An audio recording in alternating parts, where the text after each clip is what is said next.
And here we go. There it is. It is episode 47 of Stick to Hockey Live, north of the border from the fourthperiod.com. There he is.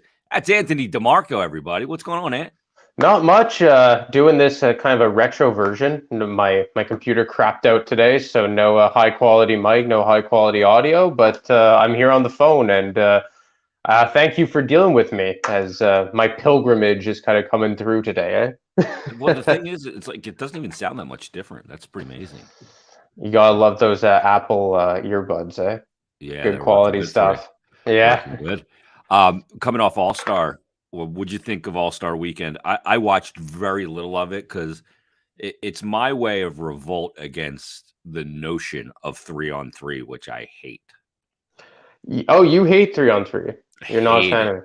Why? Because it's just not hockey, in your opinion? It can be hockey because it can happen in a regular game if you get enough penalties. But I just don't think. Look, the whole spirit of 3-on-3 was ruined after a couple of years because coaches just choked it out, and I just don't. I don't like it. It's unnatural to me. It's too much ice to cover with 3 players on each team. Well, look, I think 3-on-3 is gimmicky, but that's pretty much what All-Star Weekend is. And I think this year, especially in Fort Lauderdale, with all the golf kind of things, that golf tournament with Goudreau and Robertson, and then you had the shoot the dunk thing where you have to hit the surfboards and your partner would fall in the tank of water. And look, I get it. It's for the casual fan. It's for the younger fans. You're trying to make it an entertainment spectacle. I get it that it's not really supposed to be the actual quality of the game. But I don't know. I remember a time when you would watch the All-Star game, and not to say that they would be running each other through the boards or, really trying to hurt one another, or really trying to win. But there was some competitiveness to it. Even the Owen Nolan point in the All-Star game. Yeah. I just think there must be a way to have some form of competitiveness and not completely compromise the integrity of the sport or the actual game of hockey, just trying to make it so gimmicky and appeasing. I don't know if it's going back to North America versus world, so you can get some type of animosity. Yeah, exactly. But I'm sure the revenue would speak otherwise, but I really think they need to overhaul this thing completely. See, the problem is it's in season, and GMs don't want their players going too hard because they don't want, and these are their top players because they're all-stars, to get hurt. And then the other, look at the Pro Bowl. It's a fucking flag football game now. Yeah. You know what I mean? That's where it's gone. So, I'm just, I don't like all-star games to begin with. I get why you need to have them because they're great for sponsors and it is a spectacle for the league. It's just not something I get into anymore. I remember back in the late 80s and early 90s, Gretzky and Lemieux and Coffey and, these guys playing together with these super lines was awesome. But, I'd rather see Canada Cup or World Cup of Hockey and see those lines combined that way. But, because I'd love to see a line with, a guy like Austin Matthews on Team USA. Yeah. That kind of thing. But anyway, I digress. It was All-Star Weekend. Flyers had their bye week as well. One of the things that came out last weekend was that the ratings are down 22% for the NHL year to year. And the average households is down, I guess, about 80,000 average per where it was at this point last season. Why do you think it's down? I'll speak personally right off the bat. I think that, and a lot of people have talked about this too, so this isn't a completely original thought, but I think the way the scheduling has kind of gone in the last number of years where you have to play each team home and away, so twice, and you're only playing your division rivals a lot of the time, 3 or 4 times. I think a lot of the animosity has been sucked out. I remember, I think it was the 06-07 season or 07-08, the Flyers played the Penguins 8 times. You were facing those guys once every 10 games pretty much. So there was true animosity, but now aren't the Flyers not going to play the Rangers the rest of the way or something like that? No, they played them at Madison Square Garden earlier this season. They don't go back to the Garden at all. They play there once. Well, that to me is crazy. Bananas.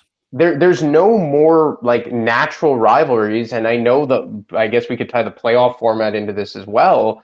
And I could be mistaken, but I think they did the entire playoff format based on the Flyers Penguins series in 2012 because they saw how much viewership that generated and the bad blood and the animosity.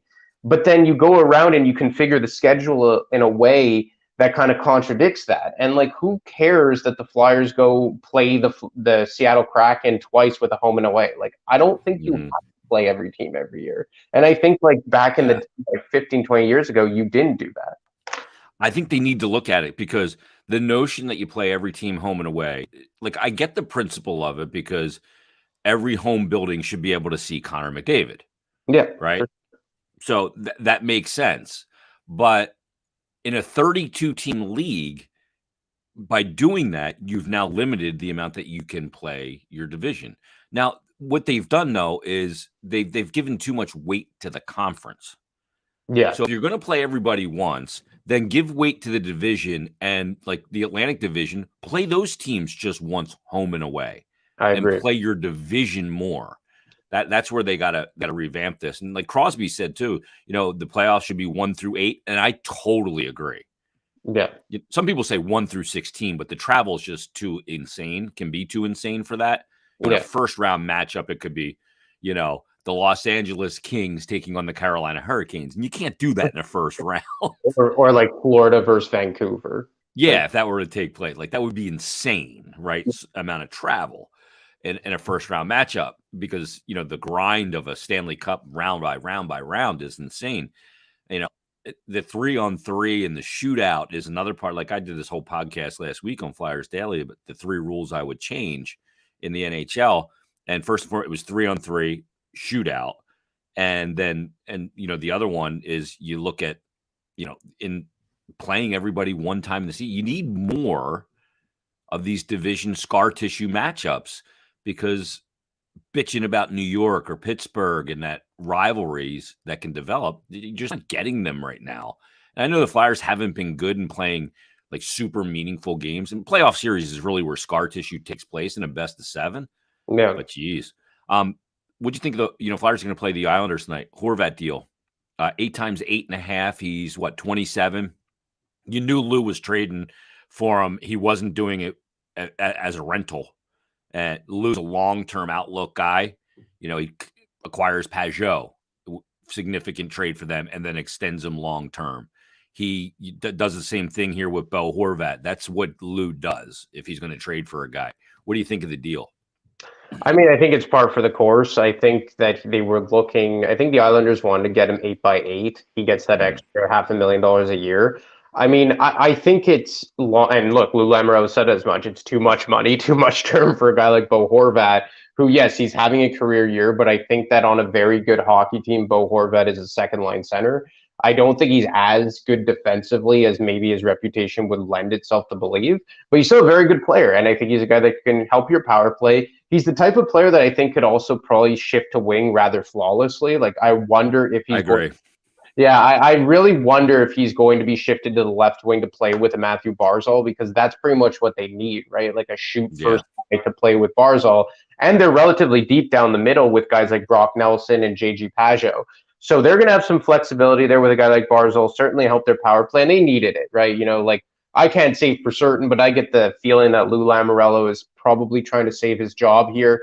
This is the second season in a row where they've had a really disappointing run here. They are still in the thick of the playoffs here, but after going to back-to-back Eastern Conference Finals and really giving Tampa a strong push in 2020 and 2021, you were really expecting more for the New York Islanders. And I think in some ways, this is still a very good team.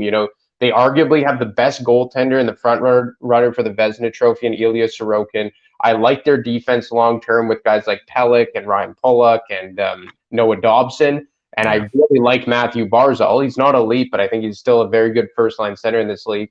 But they needed a shot in the arm, and obviously it was a bit too much money, but I think that what they gave up for him was very digestible. I don't think it was a massive haul by any stretch, and they really needed a top 6 forward. Yeah. They took care of that, and they lose Beauvillier in the deal, but I mean, you like that combination for the long term with Barzal and Bo Horvat, and they got some other pieces as well.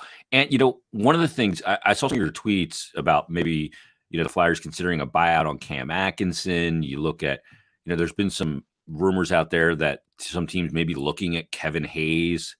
Dylan Larkin's still not signed. There's a lot of variables out there. Larkin, we've talked about Larkin here before, that he'd be a good target for the Flyers. Now, we're not at the offseason yet. We got a final 31 games to go. There's a lot to find out in these final 31 games, whether that's about Tippett or Frost or Farabee, continuing to find out about Cam York, to some extent, Travis Sanheim and Ivan Provorov, and Rasmus Ristolainen, TK. There's a lot to find out here still. Is Hart going to hold up for the full 82? I think he's had a great year. But what's the biggest storyline? Let's look at it both near and long term. Let's start long term. What's the big storyline that you think is going to develop here over the Flyers before the puck drops on the 22 or 23-24 season? I think the big storyline here is that if they have a good chance to add a player of significance this summer, they will. And I've been kind of piecing things together because I was skeptical of, are we going to have another stabilization year? Like, what will next year look like? Are we just going to have another year to try and grow and build through youth? But, I've heard chatter over the last 24 hours by people I trust that this is in no way saying that they're going to go balls to the wall and pursue this guy at all costs or even trade for him in season. But I've heard chatter that if Dylan Larkin makes it to free agency, he's a guy that the Flyers are likely going to pursue. And look, we're still very far away from that. These aren't serious discussions, but I have, again, heard rumblings that they were scouting him last week. And I don't think this is a situation where they're going to try and get him in season. And look, this might be a moot point. Maybe, as soon as this podcast ends, Steve Yzerman gives Larkin $9 million over 8 years. And then, this is a completely irrelevant conversation. But I mean, based on history of Yzerman negotiating with his top line center and his team captain, as we saw with Steven Stamkos in 2016, this is something that I think Yzerman's going to play hardball with, and something that may spill all the way into June. And who knows? Maybe Larkin's going to hold out. Like with Horvat off the market here, he's far and away the best pending UFA forward, or probably a player, unless I'm missing someone. So Dylan Larkin, I think, is probably a $9 million player. He makes it to UFA, he probably can sniff that $10 million mark. But I think that if he makes it to UFA, based on the chatter I've heard over the last 24 hours or so, he's a player the Flyers will likely pursue. The interesting thing about it is you go back to the Stamkos. There was a lot of conversation about Stamkos going to Toronto and some really big money deals on there. But the difference here is that Larkin is in Detroit. Stamkos was in Tampa. And the difference is the state tax, quality of life in Tampa, the team he had around him, far different than the situation in Detroit. Yeah. You can stay in Tampa for a lower number and bring home the same or more because of the tax situation. That's not the case in Detroit. So that could be part of the equation. Now, big part of that too, in Larkin being a target ant, really depends in some ways on what Sean Couturier is. Are you hearing anything on Couturier? Because, we're about at that window, about 3.5 months, I think, right now from when he went out. The timeline was kind of 3-4 months for him to get back on the ice and start practicing again.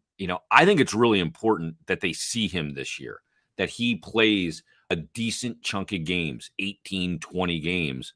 So you can go into the offseason with the knowledge that, okay, he can hold up playing again, because I don't think you can go into the offseason with no knowledge and going, we'll hear the same rhetoric again, right? Oh, he feels it's better than he's ever felt.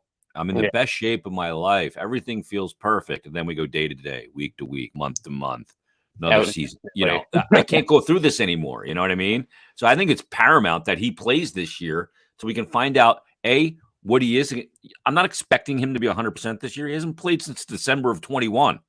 But I'd like to see him get back on the ice, start to knock some of the rust off, and show that he can hold up. Yeah, no, I think the most I've heard on it is just kind of status quo. Expect him to come back sometime in March. But I absolutely agree. I think you need to find out what Sean Couturier is. And look, if that's even 75% of what he once was, and he's a 60 to 65 point center, who can play second line and give you good defensive minutes, I think that's okay. I mean, it's not what you want. It's not what you were hoping for when you handed him an 8-year contract extension 18 months ago. But I think given the average annual value, and we talked about this a bit off air before we started recording, I think it's fair. And I think the salary cap is supposed to jump 87 to 87.5 million in 2024 and then get to 93 million in 2025. So, I mean, if Sean Couturier is ultimately basically a better defensive version and overall player than Kevin Hayes is right now, I think $7.75 million will be digestible. But again, he hasn't played in 15 months. He's had several back surgeries. Like, it might be too optimistic to expect him to come back and be even 75% what he was. But if you can kind of figure out that, okay, Sean Couturier can be a second line center and give you that 60 points a year and a strong defensive guy, and then you already have some clarity on what Noah Cates is. Maybe he's a long-term bottom six guy. You see what Desnoyers is doing in Lehigh. Still think we're not going to see him at all this year, as they should, but maybe he can kind of be a 3-4 center as well. And then if you have clarity that Couturier can be a long-term 2C, maybe you're saying like, man, like if we add a legit 1C, which Dylan Larkin is, he's not an elite center, but he's a 1C, maybe it's worth pursuing. And obviously a lot of other things would go into that, like the salary cap and whatnot. But I mean, I do think that you're absolutely right that finding out what Couturier has left and what he can be for the foreseeable future will affect a lot of their decisions moving forward. Okay, so let's play this out real quick. If Couturier is that, what you said, he comes back and he's a 65.2C. Dylan Larkin comes in as your 1C. Maybe Noah Cates is your third line center, moves Lawton to the wing. Yeah. And you have Konechny and you have Tippett. Got to figure out what you do with Frost here in this situation, because they want him to be a center. I guess he's a center. Is there a spot for him if you're getting a guy like Dylan Larkin, or is he trade bait? And then you have Cutter Gauthier, who they've kind of said they want him to be a center, but would be just fine on the wing, especially just coming into the NHL, whether it's next year or the year after, if he goes back to BC for another year. And then you couple that with, a pretty decent first-round pick this year. Now, all of a sudden, you don't have Connor Bedard, or you don't have this elite, Austin Matthews type player, but that's a pretty good team because you have all the other boxes checked. And then you got to look at the D, and obviously that top spot on the right side of the top pairing is still a big question mark. Is that Cam York? That's maybe a bit of a stretch, but then they could be on their way if you can make maybe a savvy hockey trade in the offseason to take care of one of those spots with some of the LTIR money that you're dealing with. Well, I mean, let's play this game. You bring in Dylan Larkin. Couturier is that 65 point second line center. Or even if he's a 55 to 60 point guy. I mean, I think that you have enough offense on your wings, and a lot depends on what Cutter Gauthier is. But if you're looking at let's say, 3 to 5 year top six of some combination of Gauthier, Larkin, Konechny, Farabee, Couturier, and Tippett, that's not too bad. Yeah. Like, again, a lot rides on Sean Couturier here, and a lot is riding on what Cutter Gauthier will end up being. But if Cutter Gauthier, as many have compared him to Pierre-Luc Dubois, if he could give you that kind of level offense, and I don't think that would be like a world beater first line, but I think that's a first line that other teams have to take notice of. And I mean, you do want those generational elite players. You always want a Matthews or a Draisaitl or a McKinnon or a McDavid. But I mean, the Blues didn't have that player. We're going back a while now, but the Boston Bruins, like Brad Marchand, wasn't that elite player back in 2011 when they won the Cup. Their first line was Lucic, Krejci, and Nathan Horton. None of those guys were elite players, but that's still a very good first line. Yeah, and you come up with like a Bergeron line after that. Yeah, with centering Marchand and Recchi. Mm-hmm. And I've heard a lot over the last 12 months or so that they've likened the way St. Louis built their team in 2019. That's kind of like that overall depth with some dynamic players in there with legit top line talent, but maybe not that generational world beater like a Matthews or McDavid.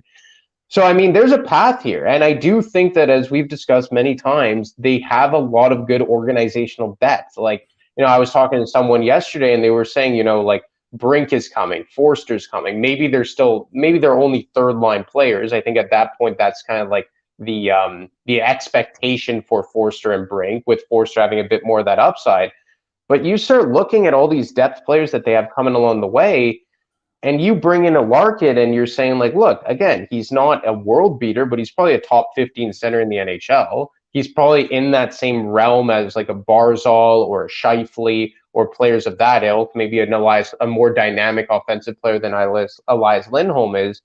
But I think it's just important to remember is that you don't need that generational talent as your top forward. It certainly helps and makes things easier, but there are examples of just having bona fide first line players, kind of like what the Flyers had when they went to the Cup final in 09-10. Mm-hmm.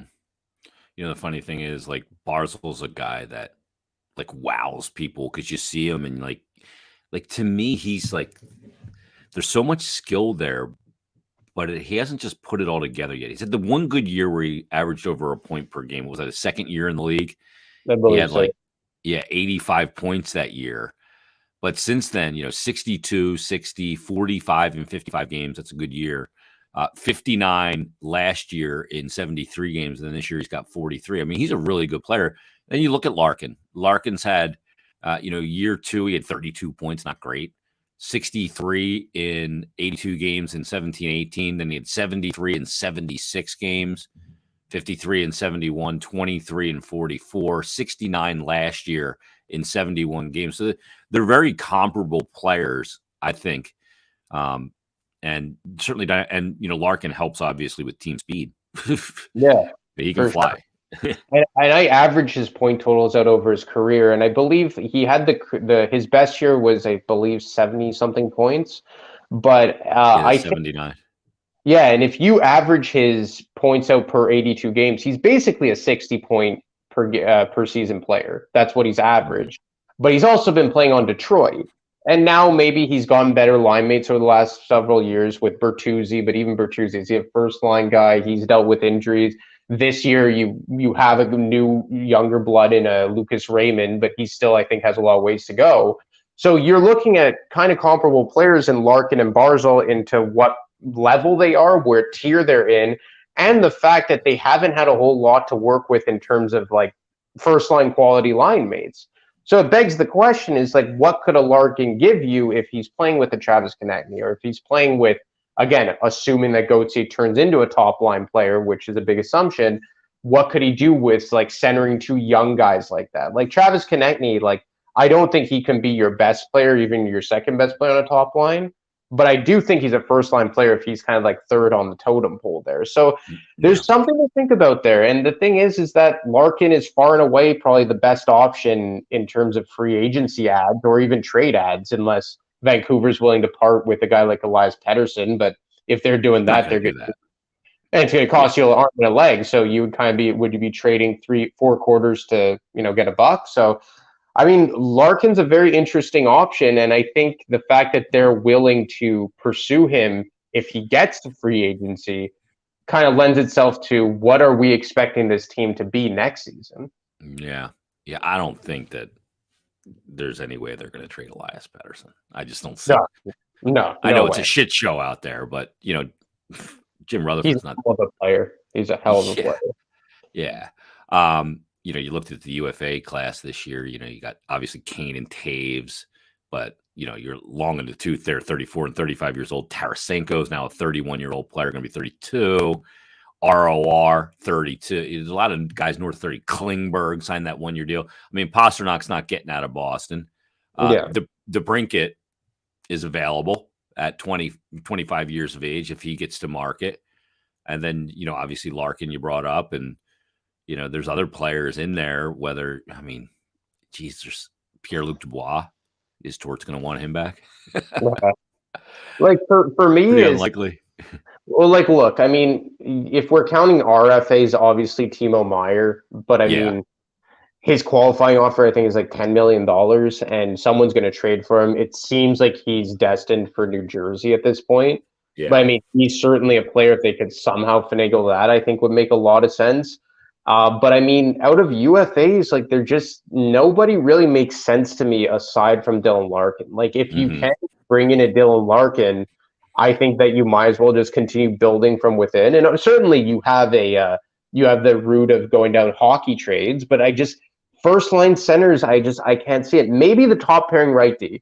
That's something that I think that you could probably do. You could find via trade. It'd certainly be hard, as we've seen Chuck Fletcher endlessly try and plug that hole since he arrived in Philadelphia in 2018-19. But I mean, like, again, I haven't heard this. This is just spitballing. But based on what's going on in St. Louis, like, would they be open to moving a guy like Colton Parayko? Like, that's kind of like a name that jumps out to me as what would check that box and maybe would be realistic based on what is going on in St. Louis right now. Do they look to make a change? And they have a lot of defensemen locked up long-term on big-time money. He's going to turn 30. They've struggled the last 2 years more, well, mostly this year. You already have Justin Falk, who kind of runs that team as the number one defenseman in a lot of ways. Krug, too. You have Krug. Scandella's coming back from injury next year.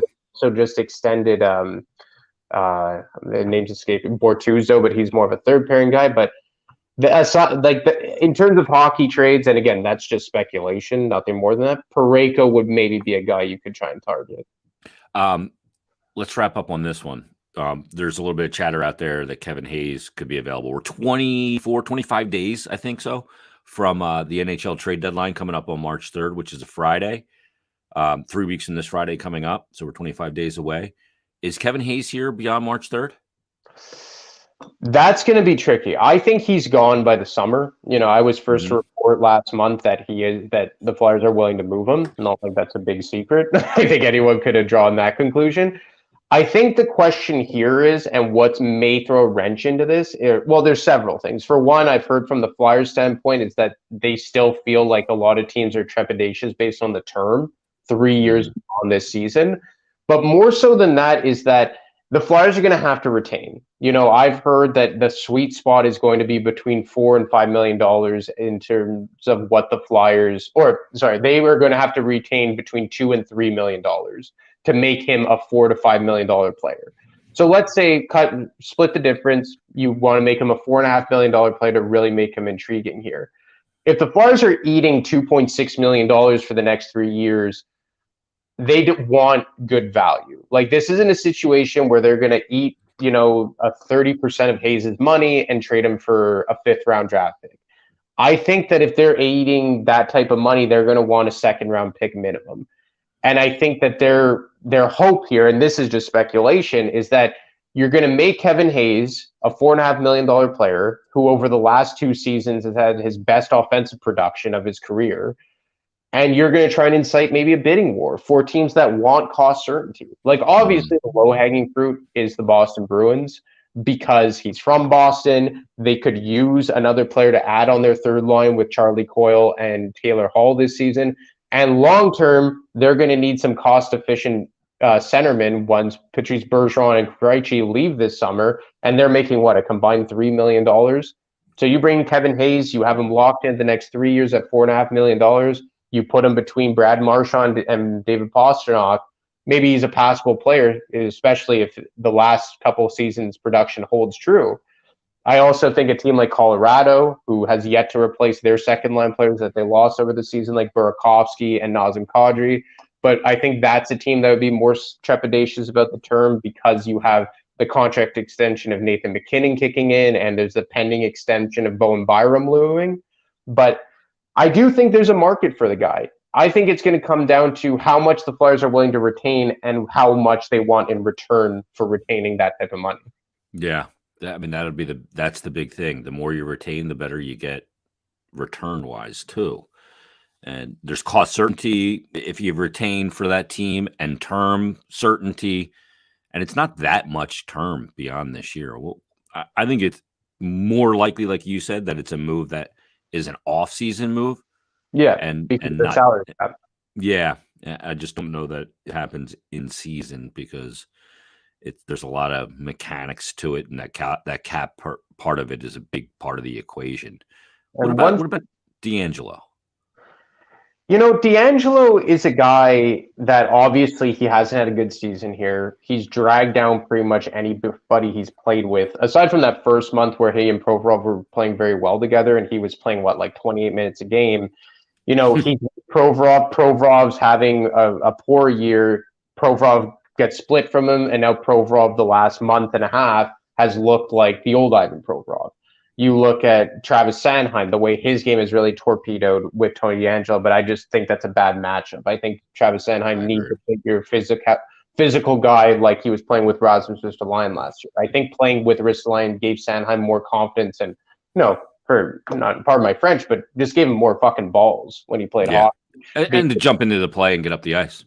Yeah, because I just think Ristolainen was a better fit, and I wonder how the new Ristolainen would look beside Sanheim. I think it would be better. 100%. Because it's even more responsible, I think. And look, like Ristolainen, I know 5-on-5 he's being deployed as the number 5, but penalty kill-wise, he's averaging the second most ice time per game. Mm-hmm. So he still is eating decent minutes and tough minutes. He has the lowest offensive zone start percentage, of any defenseman too. But to swing it back on Tony DeAngelo, I wonder about the market because he is a guy that has a pedigree. Had a really good season last year playing on top pair with a guy like Jacob Slavin, who is a borderline elite defenseman in the NHL. So you have to take that into consideration. But he still played top pairing minutes and produced elite offensive numbers on a very good and one of the best teams in the NHL in the Carolina Hurricanes. Yeah. And you have, again, that cost certainty. But again, because of the salary cap, it's probably only going to go up $1 million or $2 million this summer. Are teams going to want to commit $5 million to a player who, although he had a really good season last year, is struggling this year? Like I brought up just speculatively, like maybe the Minnesota Wild look at him. Probably not a fit, but maybe a team like that is so tight against the cap and they just want cost certainty on a player that maybe has a top 4 offensive ceiling. But I think if the Flyers really tried, they could find a market for him. But I think the other part about this is that then you still need someone to play that right side. Like DeAngelo hasn't been good, but it's not like they have anyone waiting in the wings. Like I don't think Ronnie Attard's there yet. Justin Braun's probably not going to be a Flyer in a few weeks, and he's certainly not a long-term fit on this team. I don't think they have a big appetite to recall a guy like Igor Zamula, especially if he's playing on the right side. So the Flyers still need him in season as tough as he's played. Yeah, that's the thing. Who's in the wings as that right side guy? Does it make sense to trade him to Minnesota for Dumba, even though Dumba's expiring? To see what Dumba could be here with Provorov? Yeah, I think it's worth a shot if that's a potential deal. Like I know I don't love that as a long-term solution, though. Neither do I, but you get a free look at Dumba and you free up $5 million on the books for next season. Bingo. That's the thing. It's like a win-win. Like, again, I think Dumba, I'm not sure, again, if he's stylistically. Like, again, I think you kind of need a Parayko here. Like a low event, all defense type of guy. And big body, too. Big body. In the past has had an offensive ceiling, dealt with injuries. I also wonder if over-deployment has been an issue with him because he's kind of been thrusted into he kind of like platoons as the number 1 with Justin Falk, but he's really taken on a lot more responsibility since Pietro left. Yeah, when Petro was there, though, his deployment was perfect because you had Petro. Exactly, and he was that second pair guy, and he played alongside Joel Edmondson, and that was like their de facto shut. Joel Edmondson and Colton Parayko were like Ryan McDonough and Eric Chernak in Tampa Bay. Mm-hmm. And it worked, but then I think that Pietrangelo leaves, and they do bring in Justin Falk, and Falk has really helped with that. But you don't have like a stud 1. You kind of are platooning them between the two. Yeah. So I think he would be a better fit. But and one thing I will say before we wrap it up, in regards to the viewership, I think the salary cap is really hurting types of interest because you look at the NBA, like Kyrie Irving asked for a trade and he's traded 2 days later. You don't see that in the NHL, and big trades generate. It's too hard to move, guys. It's impossible. Like I was listening to Toronto Sports Radio last week, and the host Brian Hayes was saying Erik Karlsson is the best defenseman in the NHL this year, but he can't be moved because of the salary cap. Yep. How So he's stuck when he can't be a marquee player that's going to draw eyeballs because he's on a shit team and he can't get out of the shit team. Yeah, and I think it's absolutely crazy. Even like a guy like Kevin Hayes. Like Kevin Hayes is a good hockey player. I think he's proven that since, specifically the last 12 months, but since he's come to Philadelphia, he's been a good ad. But because his contract is a bit too inflated, they have to move mountains to move the guy. And the other thing, Ant, is you got a team in Chicago that drives NHL ratings that's trying to lose. Yeah. You got a team in Montreal that's in the toilet. You got a team in Philadelphia that's not a playoff team. Yeah. You have these Detroit still not going to be a playoff team. These are key markets for the league. And Vancouver, another one. Although there's been a lot of drama around Vancouver and intrigue because it's just been a gong show. But when you got all of these key markets not in the mix, like Dallas is a good team. It's a decent market for the NHL. They're top team in the Central, top team in the Western Conference. But is that going to be something that moves the needle like Chicago, Philly, Vancouver? No. Well, look, Pittsburgh's now descending, right? Yep. Washington's descending. And look, I'm all for, lower market teams doing well, but is Carolina being a top tier team moving the needle at all? No. I think it's pretty telling that the second year Seattle Kraken are like one of the biggest revenue drivers in the NHL right now. Yeah. Like that's nuts to me. And, again, I get it. I get the parity. I know what Gary Bettman was trying to do with the salary cap to make it an even playing field for everyone, but it has really hurt a lot of, the bigger market teams. And, like a team like Toronto, look how long it took them to figure it out.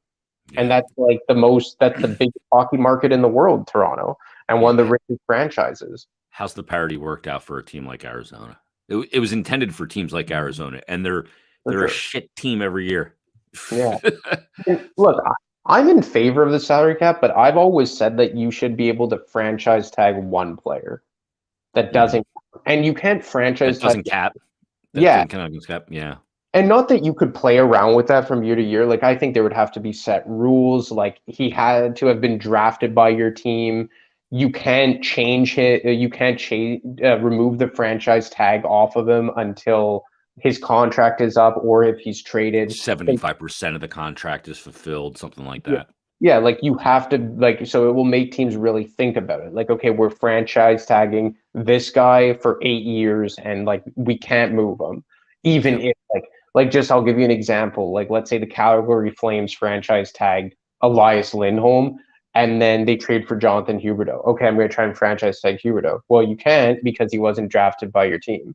Yeah. And your franchise player is still on your team. So I think there's ways around it while still keeping the salary cap in effect. But I just think that what we've learned, especially post-COVID with the flat cap, is that something kind of needs to be done because it's hurting interest league-wide. Yeah, no question about it. And great stuff. Read Ant's stuff on thefourthperiod.com. And anything coming up this week? There's something that's dropping this morning in regards to, Dylan Larkin, Flyers, how they're going to handle their younger players, what we could see at the trade deadline. So, yeah, something will be coming. If it's not already out, maybe Dave already put it up there. But something. Let's go, Pan Yoda. Fucking post it. That's it. Put the screws to him. Awesome. That is episode 47 of Stick to Hockey Live. We will join you later this week for more great hockey content. Leave us a 5-star rating and review, and we'll talk to you next episode on Stick to Hockey Live. Have a great day, everybody. Enjoy the hockey tonight. Flyers back tonight again.